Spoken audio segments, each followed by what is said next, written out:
Ever since I was a kid, I loved just being in the water, on the water, like diving, fishing, whatever it was. Surfing too is always such like an outlet. Whatever I was going through, or like I was bummed out or frustrated, or just remember being a teenager just all like, you know, all aggro, and just like felt so good to just go and land at big turns. It was really like an expression of what I was feeling.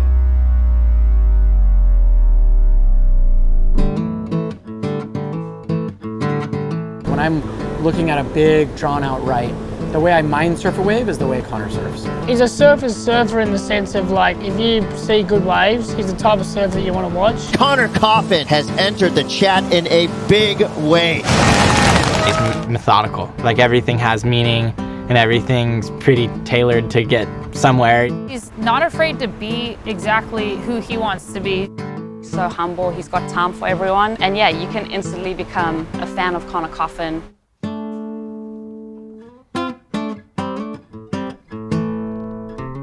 I'm Conner Coffin, I'm 28, and I'm from Santa Barbara, California. I almost said 22.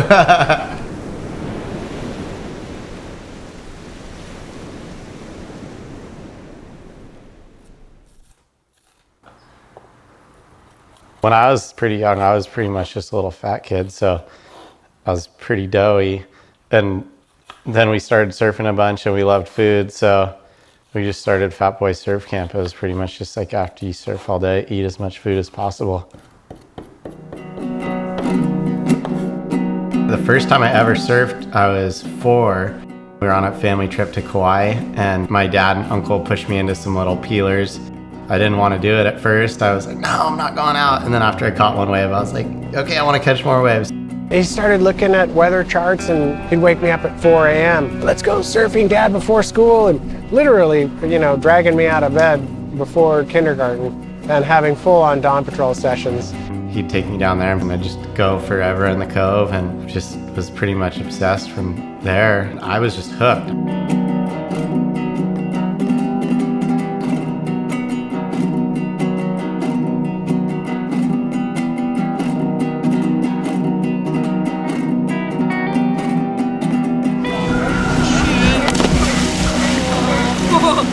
For years, I didn't even really care about being a pro surfer. I just was so pumped on just surfing and surfing and surfing. It was really Parker that drove the contest against the best kids in California. He started doing them, and then he convinced me. I just remember going to one nationals and then like doing really bad. I was like, like that sucked. Like I want to get better. I think I beat him a couple times and he hated that. He was so pissed and kind of lit a fire under his ass to make sure that he never lost to me again. And I don't think he ever lost to me again ever since that first day. I went back that next year and I won the open boys at nationals. No one had any idea like who I was or anything, and they were like, how'd this kid win? It was pretty funny. I remember there was no waves the whole heat. Everyone was catching all these little ones, and I just sat out the back and waited for like one good wave. Watch out, Mary! Woo! Come on, Matt! Come on! Yeah!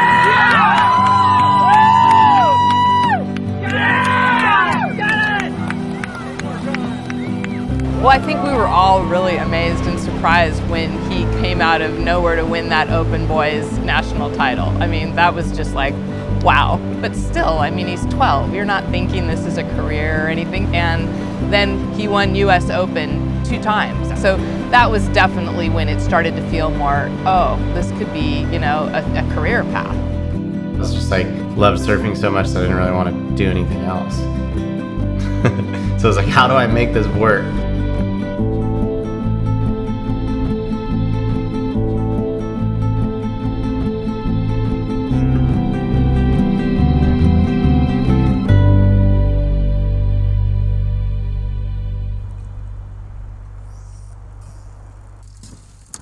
Oh, it's gonna be an insane sunrise. There we go. How's the sunrise? His new obsession is his boat. Like, it's so funny. I'll call him and be like, what are you up to? And he's just down at the harbor trying to fix my engine, and I'll go check in and see him, and he's just covered in oil, and he's just got the biggest shit-eating grin, like so happy that he's just got a boat to tinker with.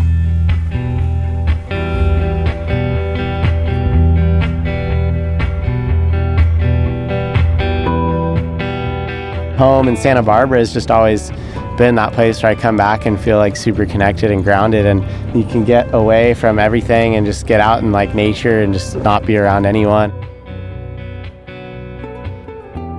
Traveling so much from a young age, it was a super great perspective, because I just remember growing up, like a lot of my friends were like, like in Santa Barbara or Carp, like can't wait to get out of here. And I was like, man, like I don't even know, this is such a good place to live and be from. Big old whitefish. Oh, take it. That's a couple fish tacos. Looks like a yellowtail. It does. Dude, poor man's yellowtail. Is that a fucking yellowtail? I've never seen a whitefish anywhere near that big. Is that a whitefish? It's a fucking whitefish, dude. Holy shit. I've been to a lot of cool places, and I still come home every time, and it's like driving up the coast, I'm just like, oh, look how beautiful this place is. It's like I could live in Hawaii, I'd love it, but I don't know, just keep coming back here. I know, like when I'm on the tour, it's pretty full on. It's like, you know, up early, surfing a lot, like kind of on a program. And then I've always felt like when I come home, it's like I really enjoy home as like a place to unplug and do all these other things that I love to do. It's like so different in Santa Barbara than my life on the tour. Oh, huge, look at that elephant seal. Oh my God, those things are big. I probably wouldn't be a pro surfer if it weren't for Rincon. Rincon's unique because it's such a long canvas, and I think you get so much time to just feel your board and feel surfing, draw different lines, and do like a lot of different kinds of turns. Everyone I looked up to had good styles and surfed real smooth and polished and clean, and so that was what I wanted to do. There's so many good surfers from here. Like any day growing up out at Rincon, you're like, who is that guy? Like, oh my God, he's surfing so good. Still, like, it's one of my favorite waves to surf. Doesn't get good often, but when it's good, it's a really good wave.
The way I ended up surfing was definitely just because of what I was watching and what I grew up around. It was all about, like, you know, being smooth and stylish, and from around here, you know, black wetsuits, and it was like the opposite of Orange County. It always felt a little bit more roots up here. If you surf that wave all the time and you're a regular footer, that influence of Tom Curren, that influence of Rincon is just going to be in your DNA. His power and his rail game has always been his strength as a surfer, just because of where we grew up. A good carve is hard. They're so complex, and there's so much going into that one maneuver that I find that it's more fun to watch sometimes than just an air 360 over and over again. Being in Santa Barbara, like, you kind of had to be humble or else you weren't going to get to surf the good spots, or just feel like there's so many good surfers and like older guys that were kind of gnarly that you couldn't be just this like arrogant little dick because you weren't going to get any waves, like have no respect. I always had this goal to be a pro surfer, but then I always wanted to get along with everyone and like respect hierarchy here. When we were younger, it almost wasn't even cool to be a pro surfer in Santa Barbara. If anything, looked down upon to have stickers on your board and a colorful wetsuit. We kind of battled with that a little bit as kids because that was what we wanted, but then a lot of the people around us were kind of like, nah, that's lame, you guys are kooks. We wanted to prove to ourselves that we could do it in a way that wasn't cheesy and lame.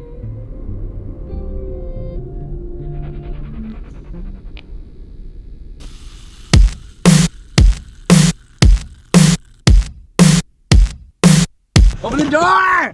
I'm not kidding! Having an older brother pretty much is just you have a teacher 2 steps ahead of you your whole life. I don't think I ever probably would have even surfed if it wasn't for Conner. Even when they were in the crib, I would lay down next to them and talk to them about supporting each other and how special it was to have a brother and what that meant. When we were kids, if you probably looked at me and Parker, like you would have said, Connor's probably gonna be a free surfer and Parker will be the contest guy. And then we like totally flip-flopped. He was kind of one of those kids that was like, I'd been surfing for way longer than him, but he like instantly was good. We surfed against each other a lot, and definitely remember times like driving back from SSA contest, we like wouldn't say a word to each other the whole car ride back. We really started to push each other, and I think still to this day we have a good, healthy amount of competition between the two of us. Hawaii's been like a really good place for our relationship as brothers and as surfers. Parker, when we first started coming over here, he was just like psycho. It's gotten some crazy waves over the years, and just, yeah, it's been really fun. Eating shit on every wave. Broken a couple surfboards.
The tour to me and like competing has always been like this challenge. Like surfing's super fun, but then like putting it in like 30 minutes. And I always liked puzzles and stuff, and it was almost like this puzzle to me. It's not whether you're a good surfer or not. There's guys who aren't that good at surfing and win contests, and then there's guys that are really good and can't make a heat. I think it just comes down to like being able to figure it out in 30 minutes and like if you want to figure it out or not. We were in Australia and he just lost first round back-to-back. And we were in our garage in Newcastle, and I remember he was just throwing his shit. He's like, I'm done with this, I never want to do it again. At that point, I was just kind of over it. I was like, kind of fell out of love with surfing. I just looked at him, I was like, it's only the first contest of the year. I don't know if you really want to just put yourself out this early on. Maybe you just go to the next couple and see how it goes. And if you still feel like this in a couple of events from now, make your decision then. And then it was just the next event, like result. Event after that, result. He had a big shift in his performance from the opening round. He's found a bit of fire now. This is a Super Bowl heat. It's crazy because you go from watching these guys your whole life, and then all of a sudden you pull a jersey on and you have to go try to beat them in a heat. And you're like, holy shit, these guys are so good. To go against those two, he would have been a pretty low likelihood of taking the win, and he just went out and waxed them. Here goes Conner Coffin. Strong first turn from the 22-year-old. Again goes to the rail. Just loving the slow-mo. This is a tutorial of powerful, stylish surfing. You have like these big energies and sometimes a couple egos on tour, and I feel like, you know, Conner comes in and he maybe thinks of himself as an underdog. I think that really suits him. I think he gets to work and he gets the job done, and yeah, he's able to rise above that. You know, the guys that are at the top, they're the ones that have to fight to hold their name at the top. And if you're an underdog, sometimes it's easier to kind of come into it and knock those guys off their pedestal because you got nothing to lose. It was never like, oh, Connor's like the next big thing. It was always like those were other guys. And so I was always like, okay, I gotta keep working hard and trying to get there and keep trying to make it happen. I'd probably win more if I was all just like aggro, gung-ho, but it's just not me. It felt fake. I had to just really focus on doing what I could do well. And then once I simplified it to that, it really helped. It kept me super hungry to keep making it happen. I always thought, I was like, it'd be sick if I had a year and I did the best I could. I think I could finish in the top 5. And so it was really cool to just kind of have it come together. And the crowd is rushing to get a good seat right here on the beach. He pretty much was holding the hopes of the whole state and the country on his shoulders as he was competing, and so fun to see him like from the first heat of the morning, the way that he was just able to shed the pressure and really just put on such a beautiful performance. Since I was the only American or Californian in the event was here, it they were kind of they had to root for me.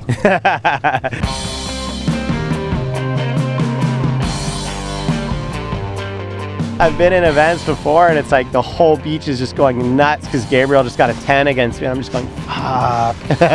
And then it was fun to kind of have like actually hear the whole beach. You get an 8 and the whole beach is going, yeah. I was like, oh, this is sick. Even when I made the final this year, people were like, fuck, whatever, you're gonna get smoked, like whatever, you can't do airs. And I was like, I don't care. Fuck it, I made the top 5 doing cutbacks, like cool, getting tubed and doing what feels good to me. Sometimes it's annoying when people are saying shit, but like you just kind of plug your ears, and kind of had to navigate that in my own way and like feel comfortable doing it my own way. And I think believing that I don't have to do it like those guys is okay. Winning feels good because it means what I'm doing is working, but it was more about like challenging myself, I think, and trying to figure this stuff out. Big news for Conner Coffin, 4th place in the world. That is huge.